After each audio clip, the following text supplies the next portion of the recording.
मन को एकाग्र, स्थिर एवं शांत करने की दृष्टि से साधना करते करते आज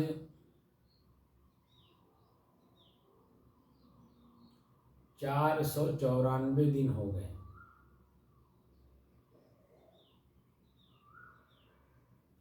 तारीख 15 मार्च सन 2023।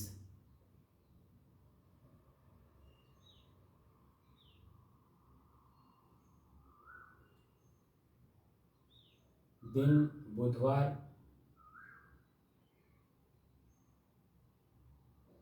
प्रातः काल का समय।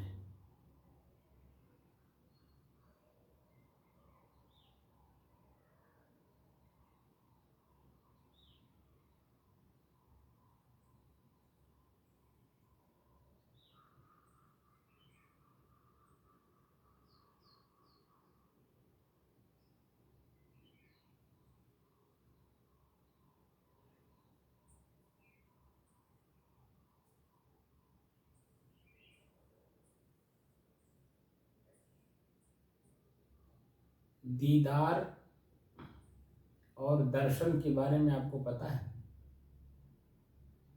दीदार क्या है और दर्शन क्या है? तो सब आप बताए हैं कि दर्शन किसी चीज को देखने को दर्शन कहते हैं, और दीदार दीदार में दर्शन हो जाना।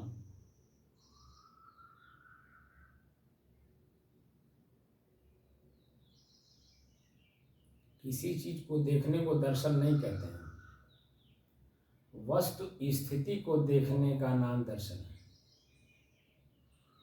क्या है? बस स्थिति।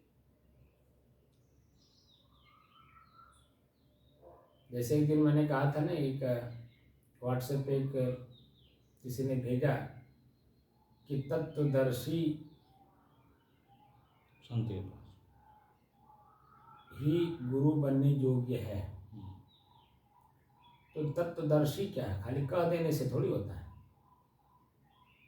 तत्वदर्शी या स्वरूप स्थिति या आत्म स्थिति या आत्मलीन व्यक्ति को कुछ सिंह कुछ जान जाता है क्या अलग से? ये कोई जगह लिखा मिलता है सब। क्या लिखता है? तत्वदर्शी। फिर कुछ सिंह कुछ जान जाता है? तो लिखने वाला बताएगा सिंह नाम का। नहीं, आप बताइए। मैं लिखने वाले की बात नहीं कर रहा। लिखने वाले की बात तो अभी मैं काट दूंगा 2 मिनट में।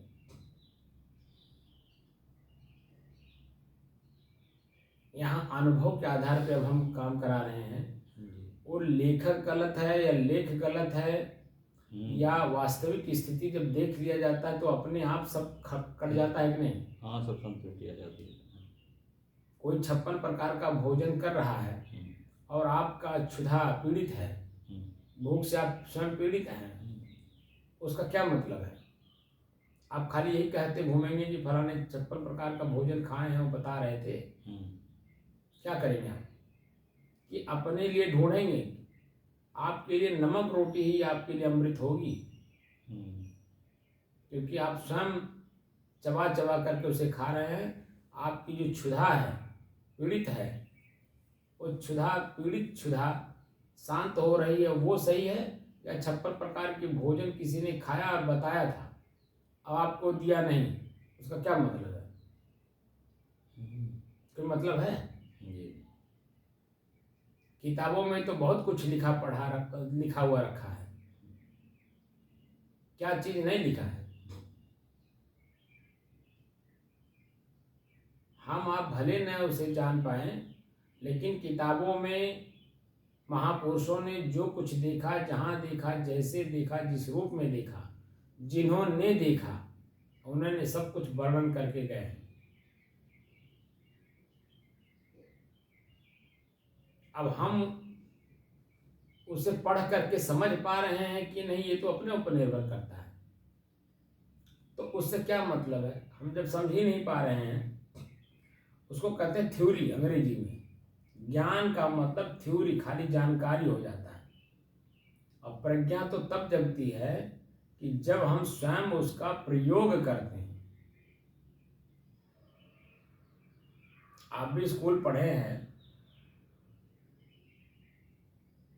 हाई स्कूल के बाद, हाई स्कूल तक तो कॉमन चीज़ें पढ़ाई जाती हैं, लेकिन हाई स्कूल के बाद या इंटर के बाद साइड बदल जाता है कि नहीं जी। अब आप बता दीजिए कि 100 बच्चे हैं, 3 साइड है, science side, art side, commerce side. जी। कितने बच्चे आप बता दीजिए कि आर्ट साइड में जाएंगे, कितने बच्चे कॉमर्स में जाएंगे, और कितने बच्चे आपके साइंस साइड में जाएंगे? आप बताइए, 100 बच्चों में बताइए, जो प्रैक्टिकली है वो बताइए। ज़्यादा साइंस में जाएंगे कहावत है।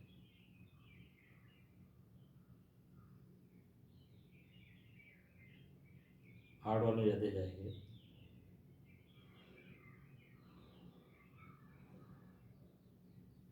अरे सीधे सीधे बोलिए ना कि साइंस साइड में 10 बच्चे जाएंगे, जी 10%। कॉमर्स में भी 10% जाएंगे, बाकी 80% बच्चे आर्ट्स में जाएंगे। क्योंकि कॉमर्स और साइंस में बिना प्रैक्टिकली जो है आप उसे समझ ही नहीं पाएंगे। कॉमर्स से ज़्यादा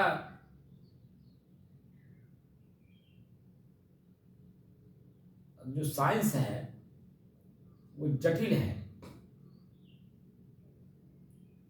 समझना बड़ा मुश्किल काम होता है। तो मुश्किल काम में बहुत कम लोग जाते हैं। वैसे हवा में बात करने वाले, हवा में काम करने वाले बहुत हैं। वो स्कूल तो जा रहे हैं, लेकिन उनकी पढ़ाई का जो लेवल है, आप कभी भी देखिए, साइंस वाला बच्चा गंभीर होता है, वो पिट पिट कहीं नहीं बोलता है, वो लोहार की तरह एक ही बार एक रद्दा रख देगा। लेकिन कॉमर्स वाले और आर्ट्स वाले साइंस को क्या समझेंगे, आप बताइए? कुछ नहीं समझेंगे, कह नहीं पाएंगे।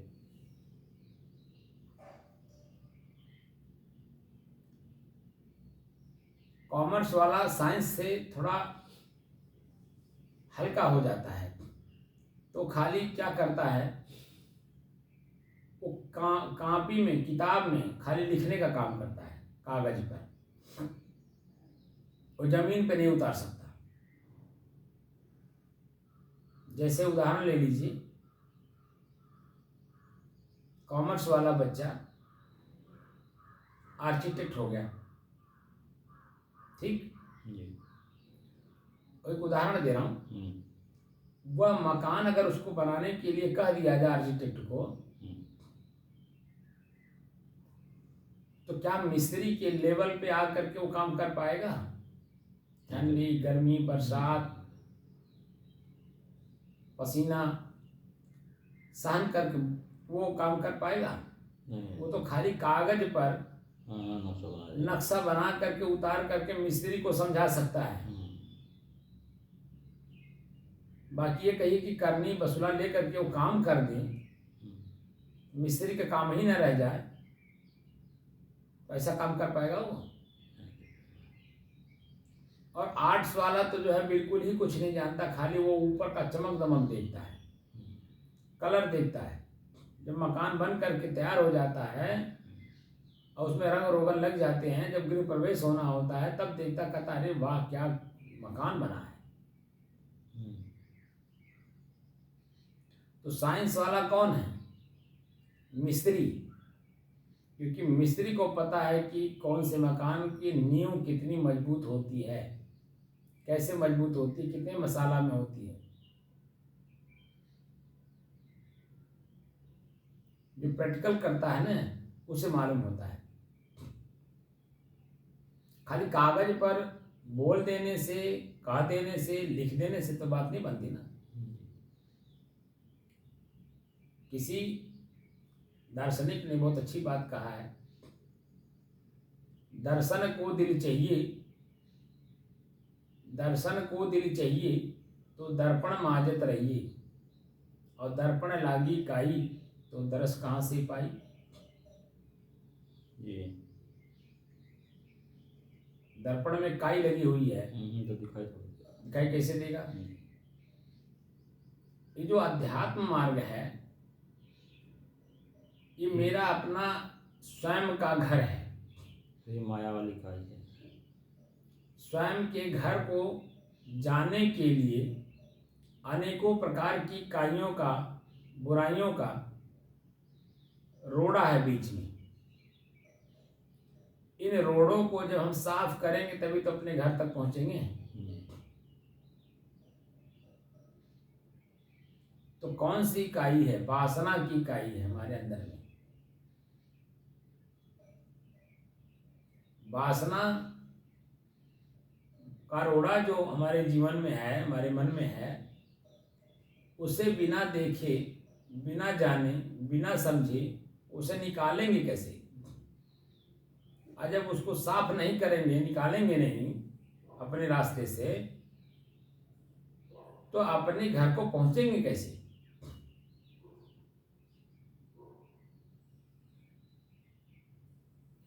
ये जो श्वास को देखने की प्रक्रिया बताई जा रही है कि अपने ही श्वास को अपने से अलग हो करके दृष्टा दृश्य का अभ्यास करने की बात जो कही जा रही थी, वो इसीलिए कही जा रही है कि जब अपने श्वास को आप देखना प्रारंभ करेंगे तो जितने देर आप बैठते हैं, मान लीजिए 5 से 7 2 घंटा बैठे, तो जिस समय में शुरुआती दौर में हम अपने श्वास को देखते हैं तो श्वास में कितनी चीजें मिलती हैं हमें। एक तो हम चल करके यहाँ आते हैं, तो चलने में भी जब हमारा श्वास तेज चलता है। सही है गलत? नहीं, सही है। हम चल करके आते हैं क्योंकि क्रिया हो रही है ना शरीर में। हाँ, जितना ताकत लगेगा तो क्रिया होते समय भी जो है तो हमारी सांस की गति तेज चलती है। हम मन में कुछ ना सोचें, लेकिन शरीर में क्रिया हो रही है तो मन आपका श्वास तेज चलेगा ही। तो जब आप बैठते हैं तो बैठते समय मन में बहुत सारी, जब बैठ जाते हैं तो बैठने पे आप देखेंगे कि आपके श्वास की गति तेज चले, क्योंकि चल के आए हैं। फिर जब आप बैठ जाते हैं, थोड़ा सा रिलैक्स होता है, तो आपके मन में अनेकों प्रकार के विचार उत्पन्न होने लगते हैं। और जो अनेकों प्रकार के विचार उत्पन्न होते हैं तो क्या उस समय में अपने श्वास को आप देख पाते हैं? नहीं देख। तो जब नहीं देख पाते तो उस समय में आपके श्वास की गति कैसी है? सामान्य है कि मध्यम है, पता नहीं चलता, धीमी गति में है कि तेज गति में है, कैसे पता चले?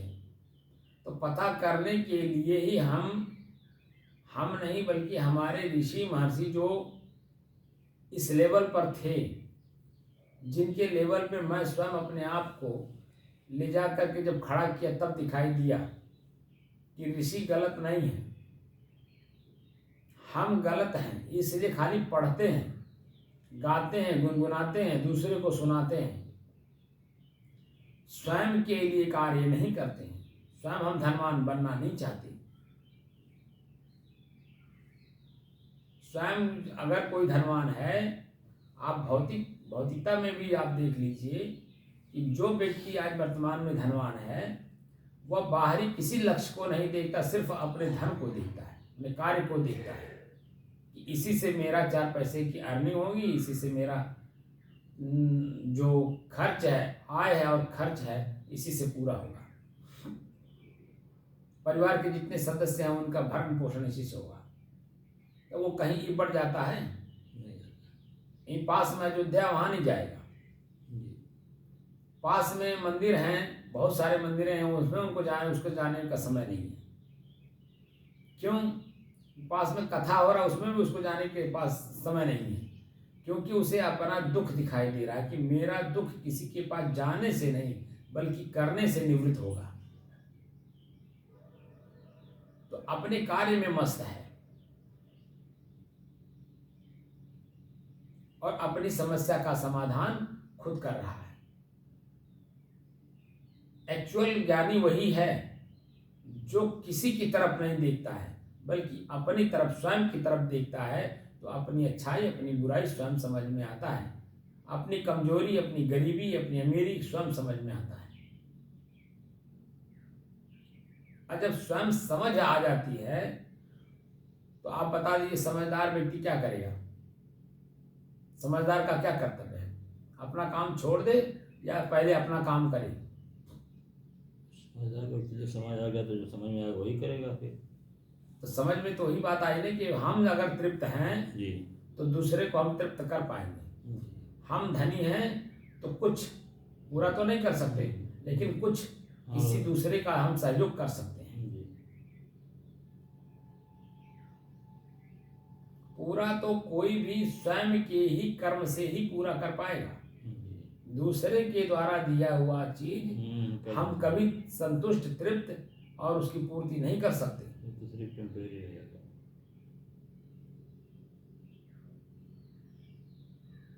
कोई भी व्यक्ति मान लीजिए कुछ देगा, भोजन देता है तो एक टाइम का देगा ना, बार बार नहीं देगा, क्योंकि उसके भी अपने शरीर है, अपना भूख है, अपने परिवार है, अपने समाज हैं, उनके लिए करेगा कि आपके लिए करेगा। इसलिए कुल मिलाकर के अगर आप देखें, कैलकुलेशन करें गणित के सूत्र के हिसाब से, तो शेष जो बचते हैं, शेष जो बचता है वह स्वयं आप ही बचते हैं, कि आपके अपने ही कर्म के द्वारा आपका सुख दुख का अनुभव स्वयं आपको होगा। उसके उपभोक्ता आप स्वयं ही हैं, कहीं भी किसी भी रूप में आप देख लीजिए।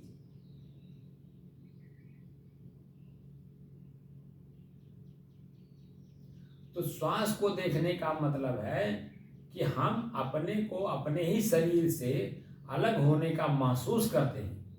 जब शरीर से अलग महसूस होना शुरू हो जाता है तो हमारा आँख, नाक, कान, हाथ, पैर, लिंग, गुदा, पेट, पीठ सब हमसे अलग महसूस होने लगता है। क्या यह अनुभव अभी हुआ कि नहीं आपको? हो गया। तो आँख जैसे ही बंद करते हैं, बैठ करके अनुभव करते हैं, वैसे ही सब कुछ अलग लगने लगता है कि नहीं जी।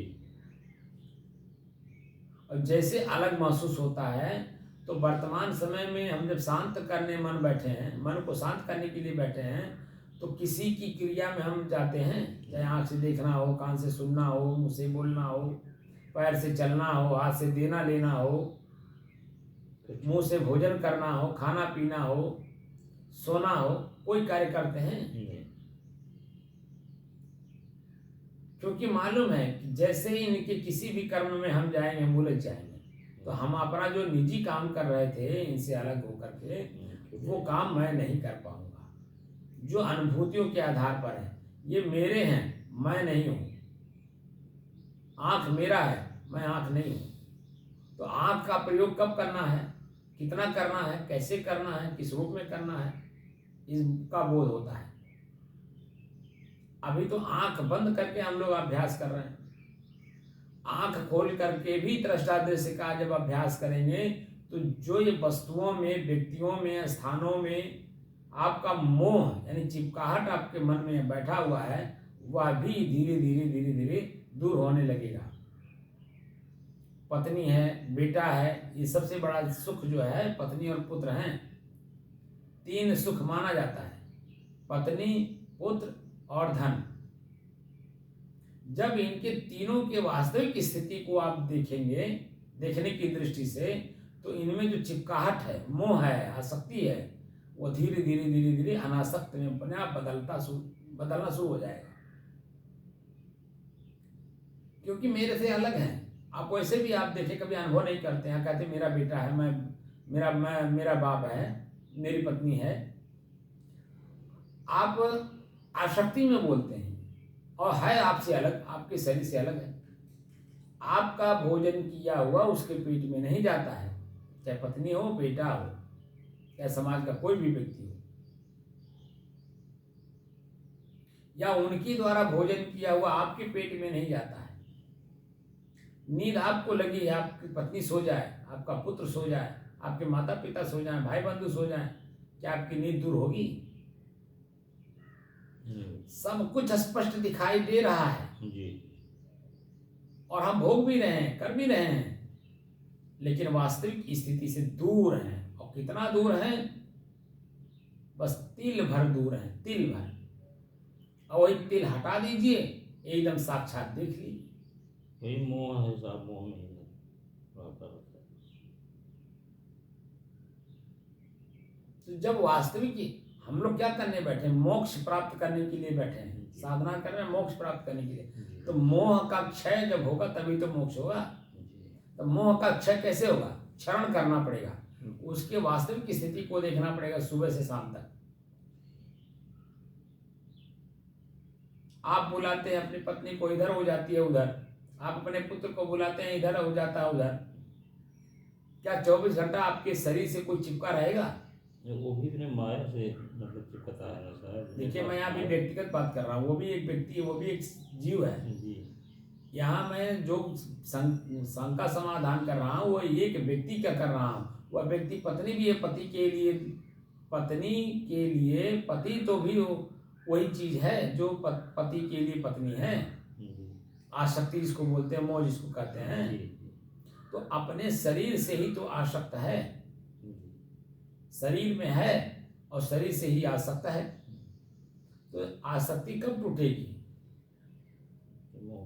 जब हम उसकी वास्तविक स्थिति का दर्शन करेंगे तो मोह धीरे धीरे टूटता है।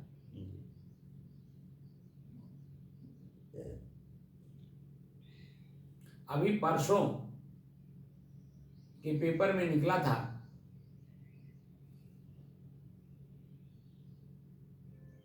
लड़का है गाजीपुर का, पत्नी बच्चों सहित वो नौकरी कर रहा था उधर आगरा साइड में कहीं।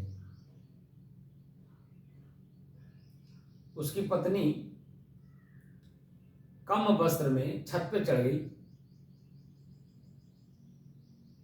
कम वस्त्र में छत पे चढ़ गई। पति को नागवार लग गया। उसने क्या किया? धारदार हथियार से अपने पत्नी को कई बार वार करके उसे मार दिया।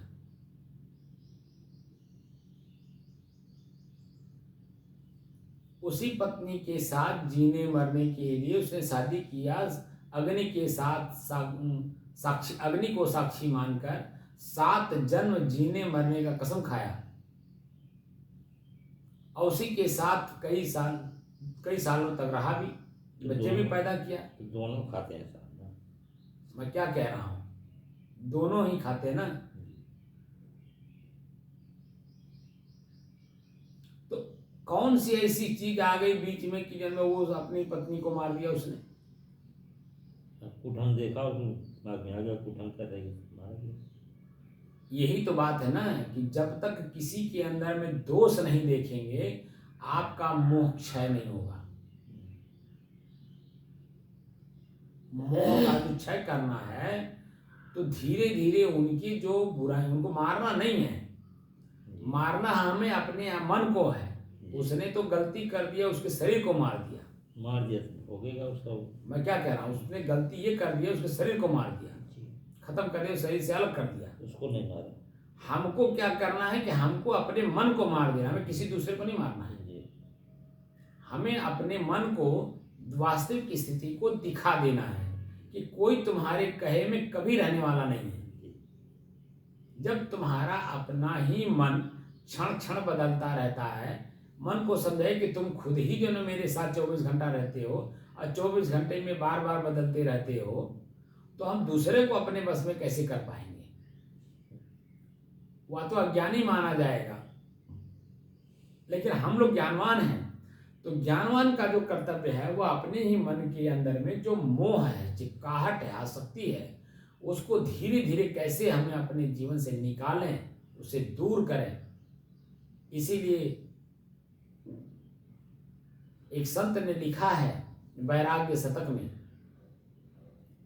बुरहानपुर है ना हमारे पारखियों का आचार्य गद्दी बुरहानपुर, तो जो बुरहानपुर के हमारे आचार्य हुए हैं, पूर्ण साहब नाम है, उन्होंने वैराग्य शतक में हम लोगों के लिए, वैराग्यवानों के लिए लिखा है। एक लाइन में बार बार उसको अपने दिमाग में रखता हूं कि दोष दृष्टि जब ही भई, दोष दृष्टि जब ही भई तब उपजो वैराग, और दृढ़ निर्वेद जाको भयो सोई मुमुक्ष बड़ भाग। दृढ़ता से अपने मन के अंदर में उसे जो समाहित कर लेता है, ऐसे मुमुक्षु कहीं कहीं कोई कोई दिखाई देता है। ये जितने भी महापुरुष हम लोगों को शिक्षा दे के गए हैं, चाहे वो कबीर हो, तुलसी हो, महावीर हो, रविदास हो, बुद्ध हो, उन सभी लोगों ने इसका पालन किया है। जो वस्तु जैसा है वैसा उन्होंने देखा, जाना और समझा, और यथास्थिति जो चीजें जहां थी वैसे वहीं छोड़ करके अपने स्वयं के घर में लौट गए। और वही बात वो लोग बार बार कहते हैं कि स्वयं को देखो, स्वयं को जानो, स्वयं को पहचानो। महात्मा बुद्ध कहते हैं अपदीपो भव, स्वयं का दीपक स्वयं बनो। कबीर कहते हैं अंतर ज्योति, अंदर में जो ज्योति है, जो प्रकाश है, उसको देखने का, जानने का, समझने का प्रयास करो। हमारे वेदों में आत्मा शब्द का प्रयोग किया। आत्मा, आत्मा अवारे द्रष्टव्य है, श्रोतव्य है, मंतव्य है, निधिध्यास्तव्य है। आत्मा शब्द का अर्थ ही होता स्वयं। स्वयं का ही दर्शन करो, स्वयं को देखो, स्वयं को समझो, और स्वयं में अपने आप में ही निधिध्यास्तव्य है, अपने आप में लीन हो जाओ।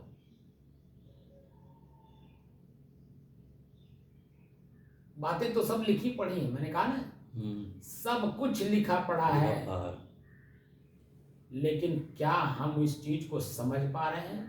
क्या हम उसे देख पा रहे हैं? क्या उसे हम जान पा रहे हैं?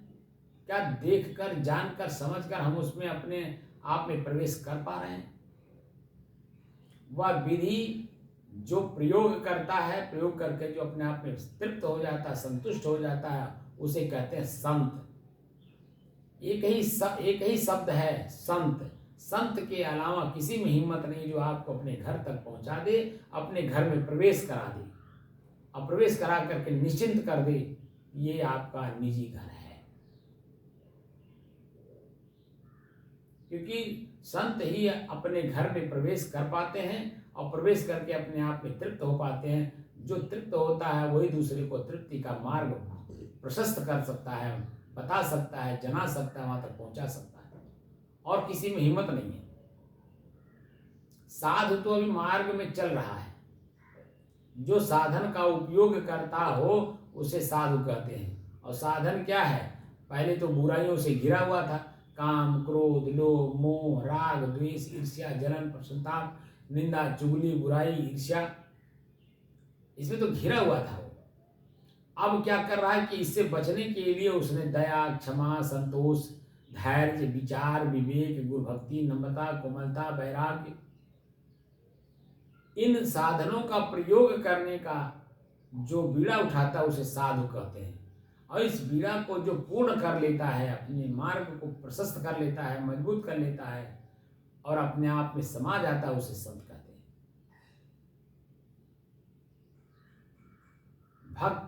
भक्ति न जाने भक्त कहावे, तज अमृत विष कैलिन सारा, ऐसा कबीर साहब ने कहा है। भक्ति न जाने भक्त कहावे। भक्ति किसे कहते हैं? जो भक्ति को अपने जीवन में धारण करे उसे भक्त कहते हैं। तज अमृत विष कैलिन सारा। जो भक्त नहीं है वो अमृत को त्याग करके विष अपने जीवन में धारण कर लिया। विष मतलब दुख, पीड़ा, पश्चाताप, आत्मग्लानि।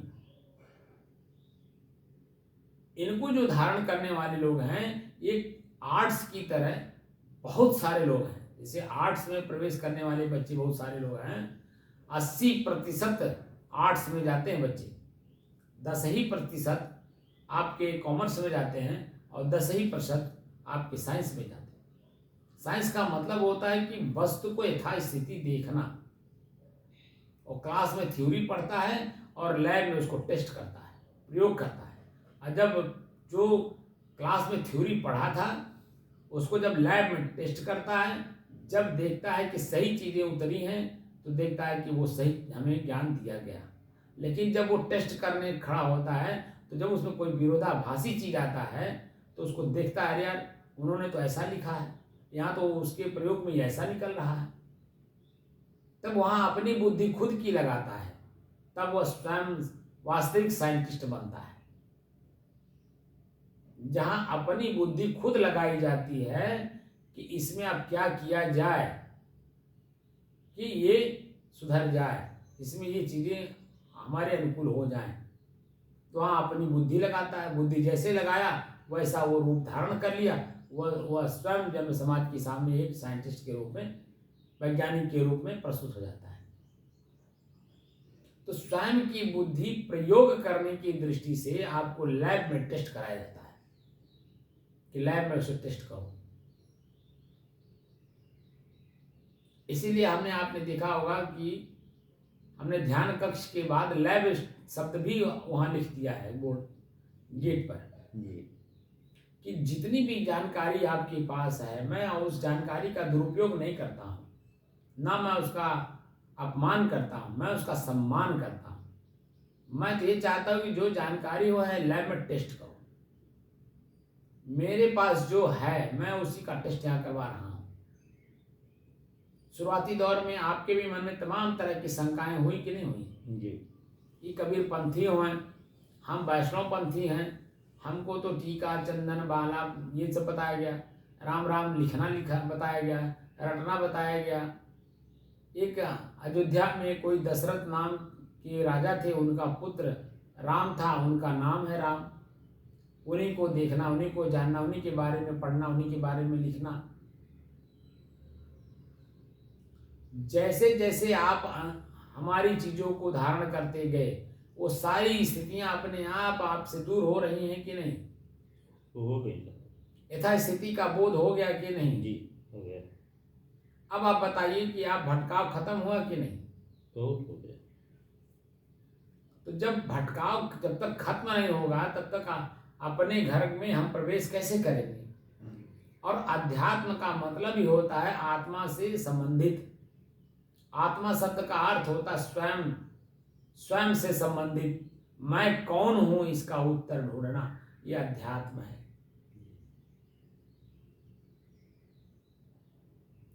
जब तक हम सोच रहे हैं हम बाहर हैं, बहिर्गत हैं, हमारी सोच बंद, हमारी क्रियाएं बंद, जैसा थे वैसे भय, जैसे थे वैसे भय।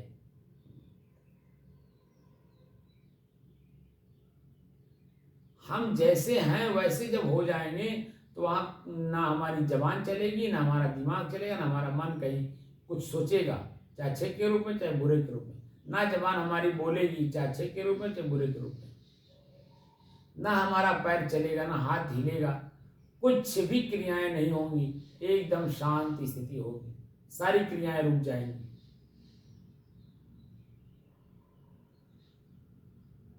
क्योंकि मैं अपने घर में संतुष्ट और तृप्त होना चाहते हैं।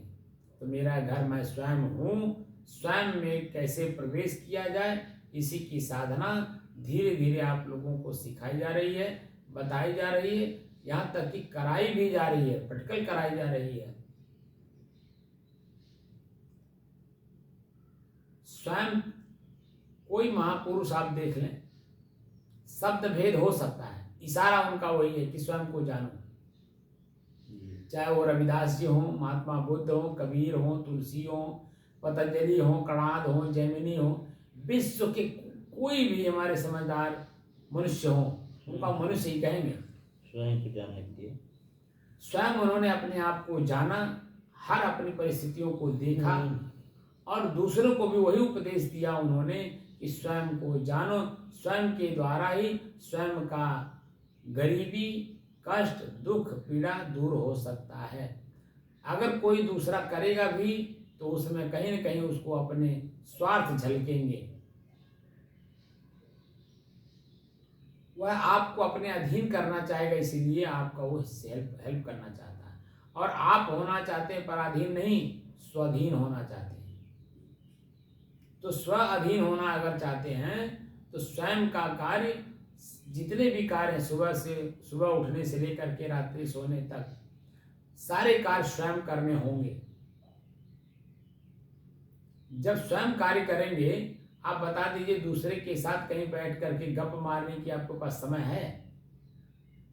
बोलिए। नहीं समय रहेगा। किसी से समझने और किसी को समझाने का समय है आपके पास? नहीं। क्योंकि सुबह से उठ करके अपना काम कर रहे हैं। जब तक आप सोएंगे नहीं तब तक आप स्वयं अपना काम कर रहे हैं। तो आप उठेंगे, ब्रश करेंगे, मंजन करेंगे, टट्टी जाएंगे, पेशाब जाएंगे, स्नान करेंगे, भोजन स्वयं बनाएंगे, झाड़ू खुद लगाएंगे, कपड़ा खुद धोएंगे, बर्तन खुद मांजेंगे, कहीं जाना है तो स्वयं जाएंगे, किसी से बात करना है तो स्वयं करेंगे, खेत में काम करना स्वयं जाएंगे। यानी आपके पास अपने काम से फुर्सत नहीं है कि दूसरे के साथ जब 10 मिनट 1 मिनट बैठ लें, बातचीत कर लें। क्यों? क्योंकि आप अपना स्वयं कार्य कर रहे हैं, क्योंकि स्वयं के द्वारा ही स्वयं का सारा कार्य निपट सकता है। दूसरा करेगा तो उसमें कहीं न कहीं उसका अपना हित होगा, वो अपने लाभ के लिए आपके पास आएगा। अगर लाभ उसे मिला, चाहे वो पत्नी हो, बेटा हो, माता पिता हो या समाज की किसी वर्ग का व्यक्ति हो, वह अगर कहीं आपसे सट रहा है तो लाभ लेने के लिए, लाभ मिलेगा तो बाबू, भैया, काका, दादा कहेगा, और लाभ नहीं मिलेगा तब क्या कहेगा, ये तो सहज समझ सकते हैं आप। इसमें भी बताने की जरूरत है नहीं। तो कुल मिला करके हमें स्वयं को स्वयं के द्वारा ही जानना है। तो स्वयं को स्वयं के द्वारा कैसे जानेंगे? हमें किसी न किसी का सहारा लेना होता है, जिसे हम गुरु कहते हैं। क्योंकि गुरु अपने गुरुत्व में वापस लौट गया है, इसलिए वो बता सकता है। गुरु सिकली गर कीजिए, मन ही मस्कला दे, और शब्द छोलना छोल के चित दर्पण करिए।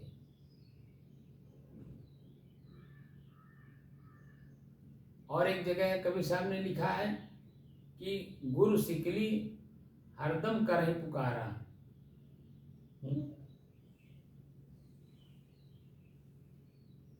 जो सिकलीगर हो जाता है, ठीक है, वो हरदम बार बार जब लोगों को कहता है बाबू अपना दुख खुद निवारण करो, खुद देख लो, खुद जान लो, खुद। अभी हम आपको बीजक की वो लाइन बता देंगे। घूम के बताता है कि साफ कराओ चक्कू, दिमाग से उठ नहीं रहा है। गुरु सिकली दर्पण हरदम करहि पुकारा, ऐसा है वो लेनिया। पहला लेनिया नहीं उठ रहा है। गुरु सिकली दर्पण हरदम करहि पुकारा। कहने का तात्पर्य है कि जो जिस श्रेणी में होता है वह दूसरे को भी चाहता है ये जान ले, ये कर ले, वो जनाने में लग जाता है, अपने कार्य से वो हट जाता है। लेकिन जो संत हैं अपने घर में जब प्रवेश कर जाते हैं तो दूसरे को देख करके उनको करुणा होती है। दया से ऊपर करुणा है कि ये इसको अगर बता दें, अगर ये ऐसा कर ले तो ये भी अपने ही दुख से अपने आप को छुड़ा लेगा। जैसे मैं किसी के द्वारा जाना, देखा और समझा और अपनी ही बुराइयों को मैंने त्याग करना शुरू किया, तो आज धीरे धीरे धीरे धीरे धीरे 32 सालों में मैं आज जो है अपने गुरु के स्थान पे बैठ गया, अपने गुरुत्व में आ गया। क्योंकि हमारे गुरु भी किसी से सीखे थे, उन्होंने हमको बताया। अब मैं जब परिपूर्ण हुआ तो मेरा कर्तव्य बनता है कि दूसरे को भी हम बताते चलें, क्योंकि ऐसे ही सृष्टि का क्रम चलता है। कोई अपरिपूर्ण जन्म नहीं लेता है, वह स्वयं दूसरे के द्वारा देखा जाता है, जाना जाता है, समझा जाता है और किया जाता है। और जब कर लिया जाता है तो स्वयं अपने आप में तृप्त हो लिया जाता है।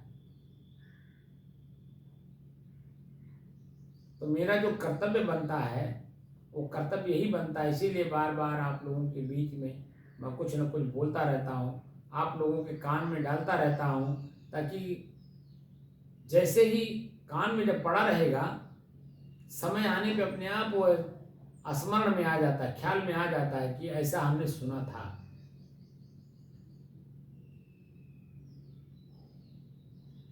क्या सही क्या गलत वो तत्काल निर्णय नहीं मिलता है, लेकिन जब उसका पॉइंट आता है, वो समय आता है, तो समझ अपने आप बढ़ जाती है।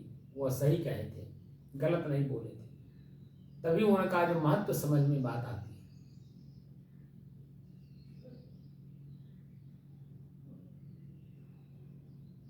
हमें अपने आप को जानना है। अपने आप को जानने के रास्ते में जितने रोड़े हैं, उन्हें साफ हमें स्वयं करना है, और स्वयं अपना मार्ग स्वयं हमें प्रशस्त करना है। तो कुल मिलाकर के हमें अपनी ही चीज़ों को देखना है, जानना है, समझना है। देखकर, जानकर, समझकर अपने आप में ही तृप्त होना है, और यही हमारी अंतिम मंजिल भी है कि हम स्वयं में स्वयं को स्थापित कर ले जाएं। तो चलते, उठते, बैठते, सोते, जागते का भी अभ्यास थोड़ा थोड़ा करते रहेंगे। तो जैसे अध्यात्म में बैठ करके किया जा रहा है, तो आपको जागृत अवस्था में व्यवहार करते समय में भी आपको जानकारी रहेगी कि मेरे से अलग है, इस कार्य को मैं कर रहा हूँ, वो कार्य अपने आप में नहीं हो रहा, मैं कर रहा हूँ, तो उसका परिणाम भी मैं ही भुगतूंगा। इसलिए काम करने से पहले 100 बार उस पर विचार करें। अगर स्वयं उस पर शंका समाधान ना हो, तो दूसरे किसी से जान करके अपने शंका का समाधान कर ले, तब कार्य को करें। अगर कार्य करने योग्य है तो उसको करिए, न करने योग्य हो तो उसे तुरंत छोड़ दीजिए, क्योंकि उसका परिणाम आने ही वाला है और आपके सामने ही गिरेगा, किसी दूसरे के सामने नहीं। इसलिए विशेषज्ञों के पास इसीलिए बैठा जाता है क्योंकि वह करके देख चुके हैं, इसलिए शांत अपना काम कर रहे हैं। तो उनसे सलाह लेने में कोई दिक्कत नहीं। लेकिन आजकल हम लोग क्या देख रहे हैं, जैसे आप पुराने जमाने में आपने देखा होगा कि जो विद्यार्थी तेज तर्रार होता था, वो दूसरे को भी हेल्प करता था। सही है कि नहीं जी। और जो कमजोर है वह दूसरे का हेल्प लेता था, उसमें भी कोई मन में शंका नहीं होती थी। जी। लेकिन आज स्थिति यह है कि कमजोर बच्चा अपने आप को ज्यादा होशियार बन करके, और समझदार जो बच्चा पढ़ने लिखने में तेज तर्रार है, उसको तो उल्टा वो सिखाता है। क्या करोगे पढ़ करके? IAS बन जाओगे, कमिश्नर बन जाओगे, प्रधानमंत्री बन जाओगे, क्या कर लोगे पढ़ करके? किसी ने पढ़ करके क्या कर लिया है? तमाम तरह के ऐसे प्रश्न आपके मन में डाल देगा, आप उसी में उलझ जाओगे, और उलझ करके वो तो अपना उलझा ही हुआ है, और अपनी उलझन आप पे डाल दिया। आपको पढ़ने के बजाय जो है आपको अपने पीछे पीछे घुमा रहा है। तो क्या किया जाए? चलो बैट बॉल खेला जाए। अब जितनी देर बैट बॉल खेलेंगे उतने देर पढ़ने में आपका मन कहाँ लगेगा?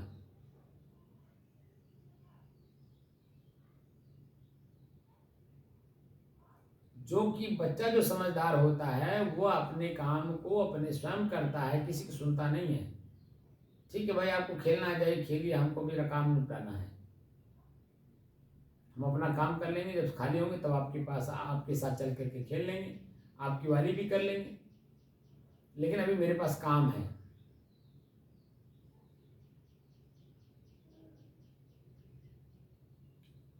तो कुल मिलाकर के यहाँ जो विद्यार्थी हम लोग विद्यार्थी ही हैं। अरे सिखाने वाला थोड़ा तेज विद्यार्थी है, और जो सीखने वाला है वो कमजोर है। तो दोनों में तालमेल हो जाए तो दोनों ही अपने आप के लेवल में आ जाएंगे कि नहीं? वही काम हम लोग कर रहे हैं। मान लीजिए अपने इस क्षेत्र में मैं थोड़ा तेज तर्रार हूँ, आप इस मार्ग में कमजोर हैं, तो मेरा कर्तव्य बनता है कि आपकी कमजोरी दूर करा दें और आप स्वयं अपने कमजोरी को दूर करके स्वयं अपने आप में मजबूत हो जाइए। खाली देखना, जानना और समझना ही तो है, करना तो आपको स्वयं है। उसमें तो मैं नहीं कर सकता, मैं करूँगा अपने लिए, आप करेंगे अपने लिए। हाँ, लेकिन दिखा सकता हूँ, जना सकता हूँ, समझा सकता हूँ, और कार्य आपको ही करना है। देख, वहां पहुंचना स्वयं आपको ही है।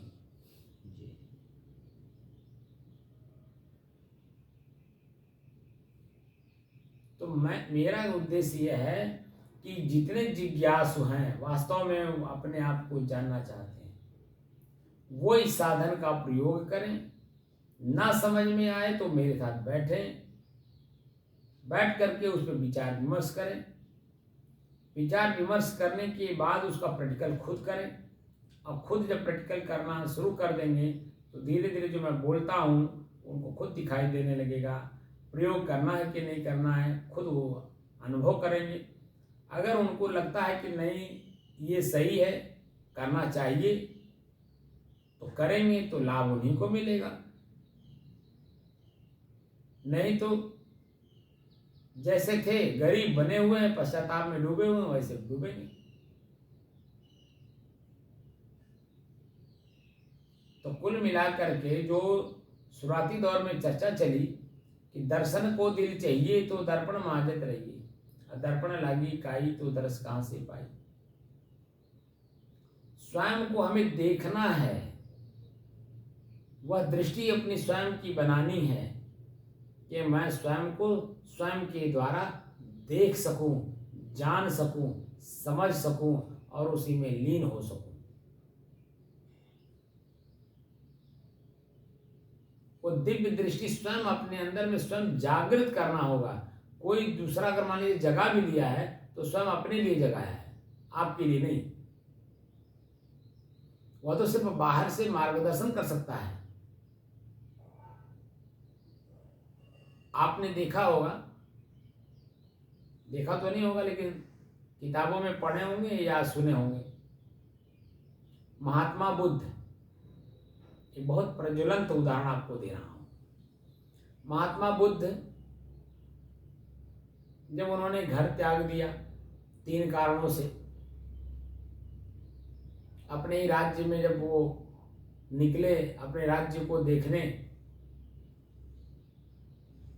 उनके पिताजी ने सिस्टम बना रखा था कि उनके सामने कोई बुजुर्ग, कोई रोगी, कोई मृत्यु, इस तरह का कोई कार्य ना हो जो उनको वो देख सकें। लेकिन लाख कोशिश करने के बाद भी उनके सामने वो चीजें आई। उन्होंने एक रोगी को देखा,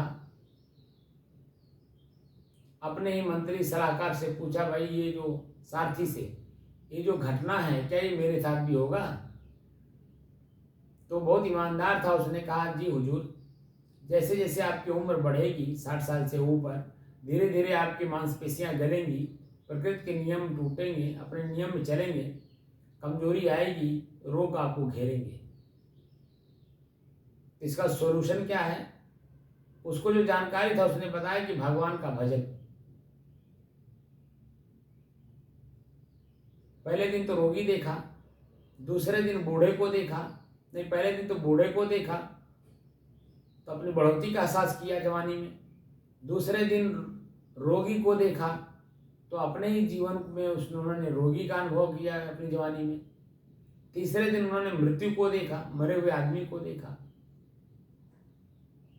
अपने ही साथी से पूछते हैं, कहता है महाराज समय आने पे आपकी भी यही गति होगी। इसका सॉल्यूशन क्या है तीनों का? भगवान का भजन। तो भगवान का भजन कहाँ होता है? जंगल में, संतों के सानिध्य में। बस वैराग्य उत्पन्न हो गया, घर उन्होंने छोड़ दी। जब तक बोध गया में जाकर के उनको स्वयं का बोध नहीं हुआ, तब तक वो जो व्यक्ति जो कहता था वो पूरा करते थे। किसी ने कहा उपवास रखिए, उपवास भी रखे, खड़ेश्वरी भी बने, पानी में भी भयंकर ठंडी में रह करके देखे, कोई ऐसा कार्य नहीं जिन्होंने जो बताया हो उसको उन्होंने किया ना हो, प्रयोग न किया हो, लेकिन उनको उससे तृप्ति नहीं होती है। अंत में भ्रमण में निकलते हैं। यही जो कोपिया है, जान रहा है ना, बालू शासन क्यों रहा मतलब जी। ये जो कोपिया है बालू शासन एरिया जी। इस एरिया में वो 10 से 12 साल रहे हैं। आपको पता है कि नहीं? जी। आप तो वहाँ जंगल विभाग के कर्मचारी रहे हैं, जी। आपको पता चला है कि नहीं कि यहाँ पे महात्मा बुद्ध कितने सालों तक रहे? हाँ, ऐसा मतलब उनका कहा है, साल भरने वाला तो कोई नहीं बता पाया विशेष, उनका है 10 से 12 साल तक यहाँ रहे हैं। और जब जान गए, सबको देख लिए, जान लिए, समझ लिए कि किसी के पास कुछ नहीं, वो खाली ऊपर ऊपर कहानी भर है, रानी नहीं है, खाली कथनी है, तब उन्होंने घबरा करके भ्रमण में निकलते हैं। जब भ्रमण में निकलते हैं तो एक जगह जाकर के बोध गया में बट वृक्ष के नीचे बैठते हैं अकेले एकांत में, और मन में दृढ़ संकल्प करते हैं कि जब तक स्वयं का बोध नहीं हो जाएगा मैं उठूंगा नहीं। और जब स्वयं का बोध हो गया, बोध होने के बाद एक एक व्यक्ति को उन्होंने शिक्षा देना शुरू किया, सारनाथ बनारस से, ठीक है, और लोगों को चिताते चिताते चिताते चिताते चिताते चिताते लाखों की तादाद में उनके पीछे अनुयायी बन गए।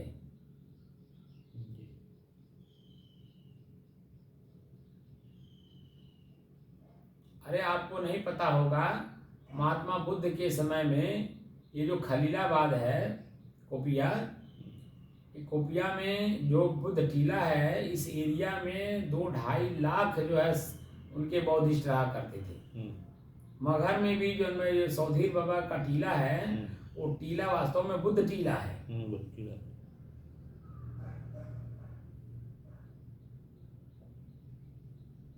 ये मुझे जानकारी हुई 2005 में। एक अंग्रेज आए थे वहाँ इंग्लैंड से, वो उसी पर रिसर्च कर रहे थे, उनको खोज करने के लिए भेजा गया था। वो आए, वहाँ गए, पूरा देखे, जांच किए, और जो उनके नक्शे में पेड़ जहाँ पर स्थित था वो पेड़ उनको वहाँ मिला, लेकिन टीला नहीं मिला। टीला इसलिए नहीं मिला, टीला को जो उन लोगों ने बराबर कर दिया है। और कई जानकारियां हम मिली, क्योंकि मैं साथ में था वहाँ, मैं उसको देखा, तो उसने जो जो बताया सब कुछ वहाँ सत्य दिखाई दे रहा था।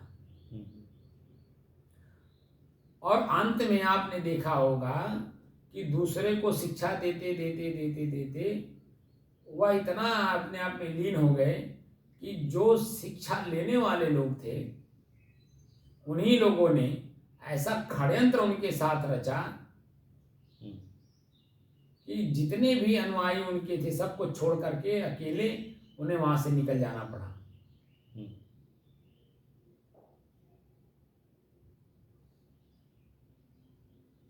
आनंद नाम का एक शिष्य उनके साथ था और बाकी कोई नहीं था, और कुशीनगर में अकेले उन्होंने शरीर छोड़ा। यहां मेरे कहने का तात्पर्य है कि आप अपने को सुधारिए, ज्यादा भीड़ इकट्ठा करने की जरूरत नहीं है, क्योंकि ज्यादा भीड़ इकट्ठा करेंगे आप उसी में लीन हो जाएंगे, उसी में बुरे लोग भी आ जाते हैं, प्रवेश कर जाते हैं, और आपकी अच्छाई में 9 मन दूध आपने बिटोर लिया और उसी में किसी ने 1 बूंद खटाई डाल दी। अब खटाई डाल दी तो क्या होगा आप बताइए?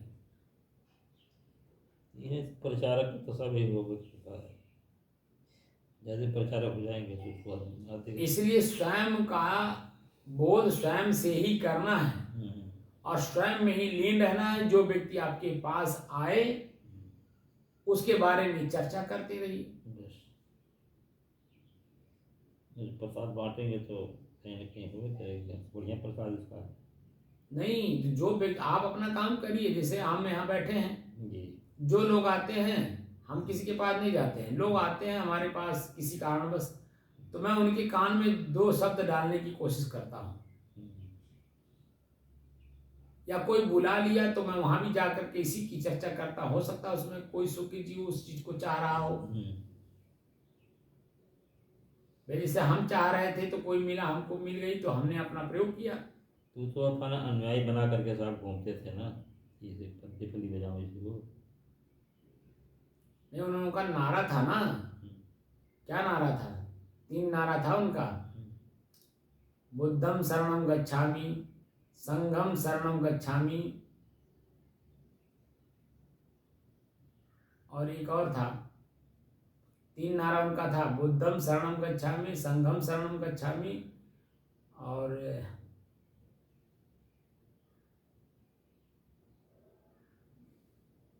एक और नारा है उनका। तो उस नारे से जो है वो पूरा अनुयायी बना लिए।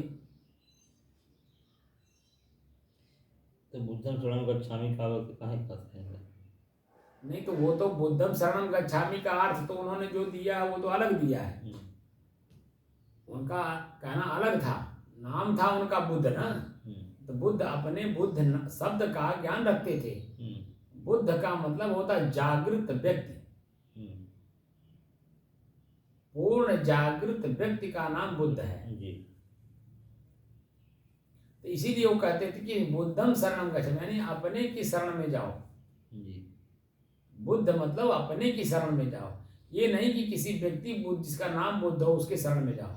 तो लोग जानते हैं कि बुद्ध के शरण में, मैं क्या कह रहा हूँ, जाने के बाद वहां जब उनको बताया गया कि स्वयं की शरण में जाना है, तो स्वयं की शरण में जाने का रास्ता बता रहे थे ना वो, कि अपने श्वास को अपने, वो भी तो उन्होंने भी यही चीज का प्रयोग किया ना, कि अपने श्वास को देखो अपने से अलग होकर के। इसी में जब परिपूर्णता आएगी, धीरे धीरे अपने शरीर की यथास्थिति का ज्ञान होगा कि मेरे शरीर में दुर्गंध, बुराई का अंबार, गंदगी का अंबार मैं लिए घूम रहा हूँ। अपने शरीर को मैं देख नहीं पा रहा हूँ, जान नहीं पा रहा हूँ, समझ नहीं पा रहा हूँ, इसी में पीड़ा भी भोग रहा हूँ, दुख भी भोग रहा हूँ। आहूँ मैं इससे अलग, ऐसे ही अपने साथ लिए घूम रहा हूँ। दुख की गठरी हम स्वयं अपने सिर पर लेकर के घूम रहे हैं, मालूम नहीं है। तो गठरी इसीलिए तो कहा जाता है बहाव मन मोटरी हो जा फकीर। अपने सर पर जो मोटरी है वासना की, उसका त्याग कर दो। जैसे आपने त्याग किया, अपने आप में निश्चित हो गए। दत्तात्रेय जी ने एक बाज पक्षी को भी अपना गुरु माना था, मालूम है आपको? तो बाज पक्षी का उदाहरण उन्होंने क्यों दिया? बाज पक्षी एक मांस का टुकड़ा लिया हुआ था, उसके साथ उसके अपने अन्य बाज पक्षी उसको नोचना चाह रहे थे, और साथ साथ कौवा और चील भी। सैकड़ों की तादाद में इन पक्षियों ने उसका पीछा किया हुआ था। वह बेचारा कहीं ना बैठ पा रहा था, ना उड़ पा रहा था, ना चल पा रहा था, ना कहीं बैठ पा रहा था। वो परेशान हो गया, और वो लालच बस जो अपना मांस का टुकड़ा मुंह से छोड़ नहीं रहा था। जब वो परेशान हो गया, थक गया, तो उसके समझ में बात आई कि आखिर मैं क्यों दौड़ रहा हूं। तो उसको पता चला कि ये मांस का टुकड़ा लेने के कारण है। जैसे ही मांस का टुकड़ा उसने त्याग किया अपने मुंह से, वैसे ही जन्म में वो रिलैक्स हो गया, और सारे पक्षियां जो हिंसकी हैं वो उसी मांस के टुकड़े के पीछे चली जाती हैं, और वो रिलैक्स होकर के आकर के पेड़ पे बैठ करके तमाशा देखता है। तो फिर मांस का टुकड़ा लिया क्यों? ये तो यहाँ एक उदाहरण है भाई, कि वासना रूपी मांस का टुकड़ा हम लोग लेकर के उड़ रहे हैं। वासना अच्छा लगा उसको ना। मैं क्या कह रहा हूँ, जब तक अच्छा लग रहा था तब तक तो मुंह से छोड़ा नहीं उसने, लेकर के उड़ रहा था। लेकिन जैसे ही उसे समझ में आया कि मैं जो पीड़ित हूँ, परेशान हूँ, दुखी हूँ, ये मांस के टुकड़े की वजह से, और उसने मांस का टुकड़ा छोड़ दिया। जैसे छोड़ा, जा करके एक पेड़ की डगाली पे बैठ गया। और सबका तमाशा देख रहा था। वह तो एक उदाहरण है। यहाँ हम सभी लोग एक वासना रूपी मांस का टुकड़ा लेकर के घूम रहे हैं, इच्छा और कल्पना। अब से अब ये चीजें अच्छी सही हो जाएंगी, अब से अब ये चीजें सही हो जाएंगी, अब से अब ये चीजें हमारे अनुकूल हो जाएंगी, अब से हमारी ये चीजें अनुकूल हो जाएंगी। बस आगे आगे अनुकूलता पाने के चक्कर में जो मैं दुख भोगते जा रहा है। जैसे एक उदाहरण और ले लीजिए, अभी एक आदमी मेरे पास फोन किया, मैं बच्चों का हालचाल पूछा तो कहा कि गुरुजी बच्चों एक लड़की का शादी था ना, जून में है और समय हो तो आप भी आइएगा। तो बात बात में मैंने पूछ बैठा कि बेटे कितने हैं और बेटियां कितनी हैं। नहीं, उसने कहा कि अभी दूसरी बेटी का शादी कर रहा हूँ। तब मैं पूछा कि क्या बेटी हैं, तो कहा गुरुजी 6 बेटियां हैं। तो मैंने कहा कि बेटे कितने हैं, कहा 1। तो मैं कहा कि एक पुत्र के चलते, एक पुत्र की इच्छा के चलते आप 6 बेटियां पैदा कर दी। तो अब वो हम ही को समझा रहा है कि क्या करें गुरुजी, भगवान जो करें तो उन्होंने हुई। एक पुत्र के चाहत में 6 बेटियां पैदा कर दिया। तो ऐसा साहब, इच्छा की बात कर रहा हूँ, वासना की बात कर रहा हूँ मैं। अब हमें ई पर जाने की जरूरत नहीं है। मेरे कहने का मतलब है कि हम अपनी इच्छा अब पूरी हो जाएगी, अब पूरी हो जाएगी, अब पूरी हो जाएगी, उसी के चलते हम दुख, सुख तो मिलता नहीं है, दुख है, दुख और मिल जाता है। अब बेटों को सुख मिलता, वही हाल बेटों भी होता था। मेरे कहने का मतलब हम लोग बैठे किस लिए हैं, वासना निवृत्ति के लिए तो बैठे हैं। तो जब तक वासना यथा स्थिति समझ में नहीं आएगी तो निवृत्ति करेंगे कैसे। दर्शन का मतलब क्या समझा रहा हूँ, वस्तु स्थिति का ज्ञान होना। तो वस्तु स्थिति का ज्ञान होगा तभी तो वो ग्रहण करना है कि नहीं, पकड़ना है कि नहीं, उसे भोगना है कि नहीं भोगना है, ये उस समय में समझ में आएगा जब वस्तु स्थिति का ज्ञान होगा। तो वस्तु स्थिति तो सबसे पहले आपका अपना शरीर ही, जो अहम करके हम भोग रहे हैं कि मैं राम लखन दास बड़ा ज्ञानी हूँ, आपको ज्ञान दे रहा हूँ। तो वस्तु स्थिति का ज्ञान हुआ तब तो क्या ज्ञान हुआ कि मेरे शरीर में गंदगी के अलावा कुछ नहीं भरा है, दुर्गंध देता है, पसीना निकलता है, 2 दिन नहीं नहाते हैं, ये दुर्गंध मारने लगता है। वस्तु स्थिति का ज्ञान है। इसीलिए तो मैं किसी चीज को छू नहीं रहा हूँ, देख नहीं रहा हूँ, ना उसमें हम समझने का प्रयास कर रहे हैं। हम तो समझने का प्रयास कर रहे हैं कि कचड़े में, जैसे नाली में वो हीरा गिरा हुआ है, पारखी जो है उसको उठाता है तो क्या उसको धोएगा नहीं? धोएगा। तो हमको किसी पारखी ने, मैंने किसी संत ने हमको अपने आप का बोध करा दिया कि तुम्हारे अपने ही शरीर के अंदर में एक हीरा है जिसके कारण ये शरीर चमक रहा है। तुम उसे देख लो, जान लो और समझ लो। उसमें जो बुराई लगी हुई है, कचरा, उसको तुम पानी से साफ कर दो, वो चमक जाएगा, और वही सबसे बड़ी कीमती है। तो हमने अपने हीरे को देखा, जाना और समझा, उसमें जो गंदगी लगी हुई थी साफ करने में लगा हूं।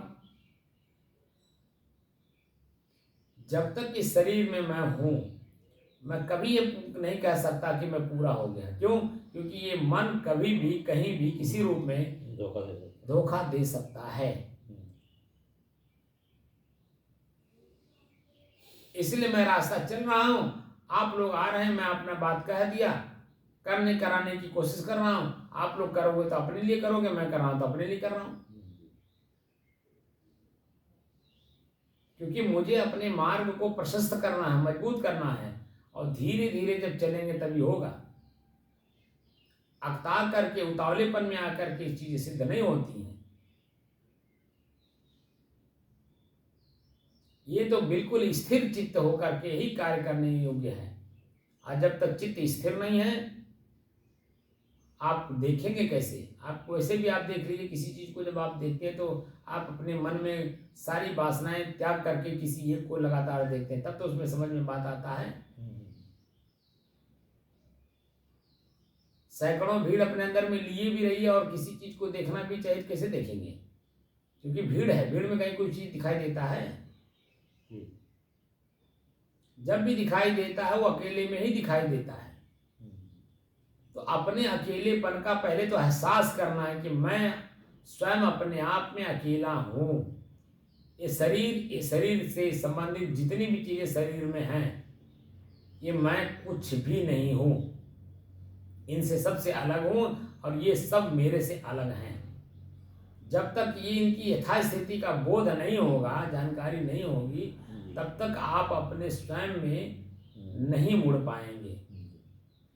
बातें बड़ी बड़ी कर रहे हैं लोग, मैं देख रहा हूँ ना अभी यूट्यूब पर, मैं देख रहा हूँ कि कबीर के भजन गाने वाले, सूफी भजन गाने वाले बहुत सारे लोग बड़े भाव से गा रहे हैं, अब पान चबाए जा रहे हैं।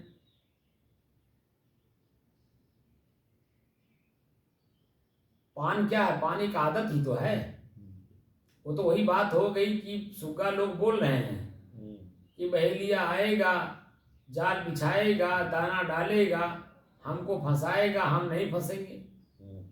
वह रट रहे हैं और बहेलिया अपना काम कर रहा है कि जाल भी बिछा रहा है, दाना भी डाल रहा है, ये लोग जाके चुन भी रहे हैं और इन्हीं लोगों को फंसा भी रहा है, ये लोग फंस भी रहे हैं। तो रटने से क्या होता है? सिर्फ दूसरे को सुनाने की दृष्टि से।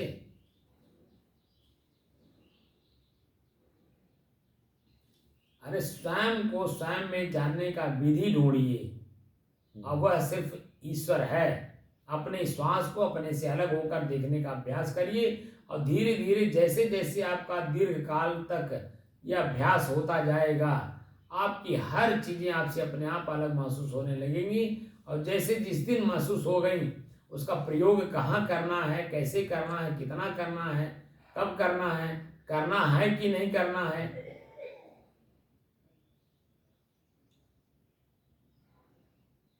वो सब बातें अपने आप आ जाएंगी। लेकिन हम अपनी चीज़ों को देख नहीं रहे हैं, जान नहीं रहे हैं, समझ नहीं रहे हैं। इसीलिए अगर हमें हंसुआ की जरूरत है तो हम खुरपी का प्रयोग कर रहे हैं, खुरपी की जरूरत है तो हम हंसुआ का प्रयोग कर रहे हैं। आप बता दीजिए, हंसी के पात्र हम खुद बनेंगे कि नहीं?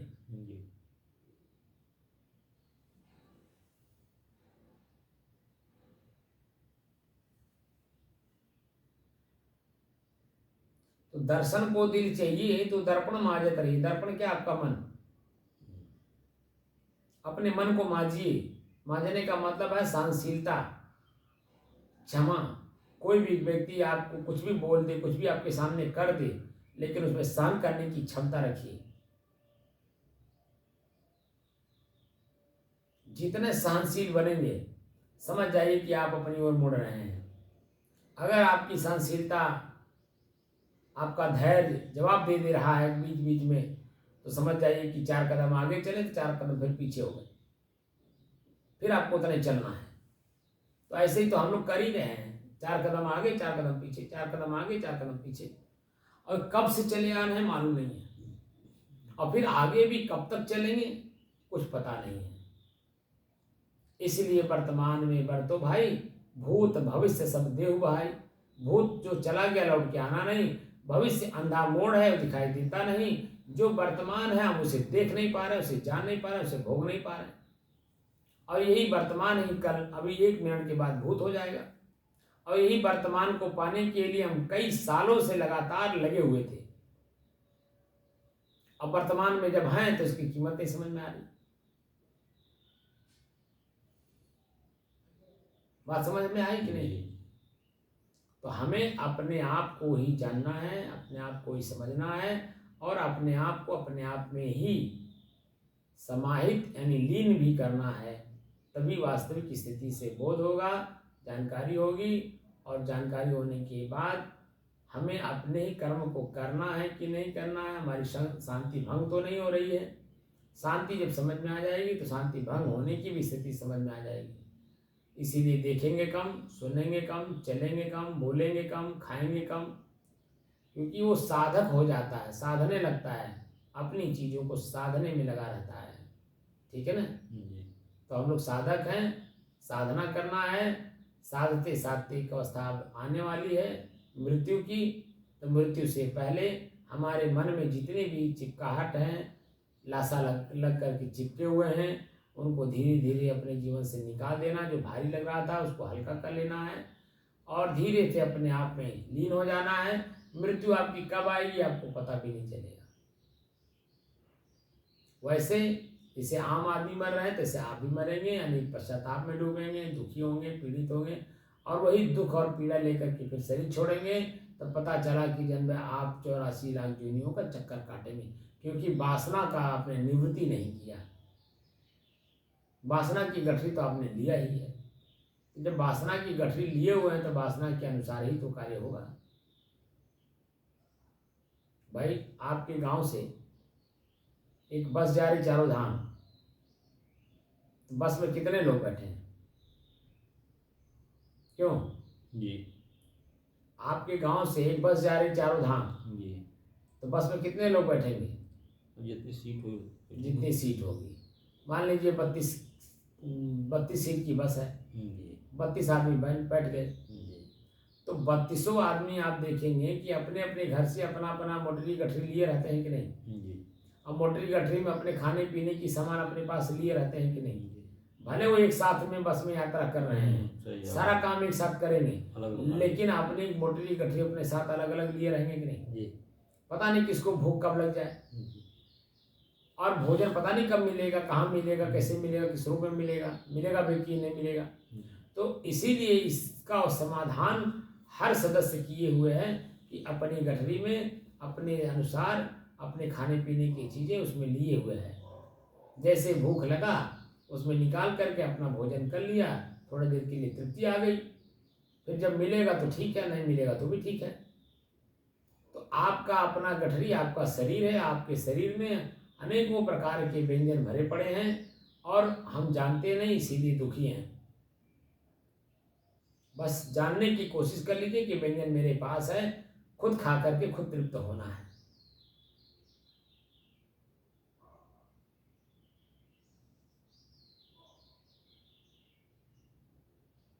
और जब खुद में तृप्त हो जाएंगे फिर तो पूछना ही क्या है।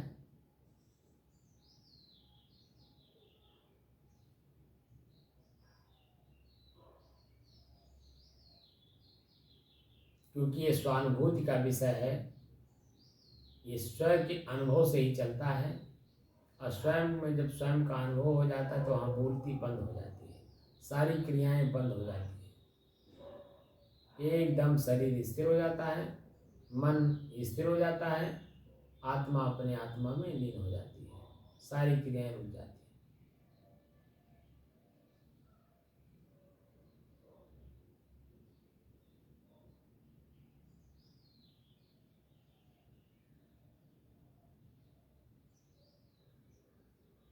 साहिब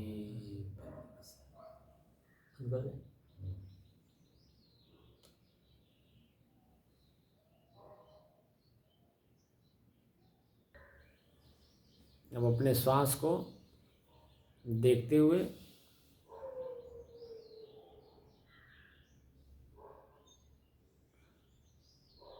अपने आप में एकदम लीन हो जाइए।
साहिब।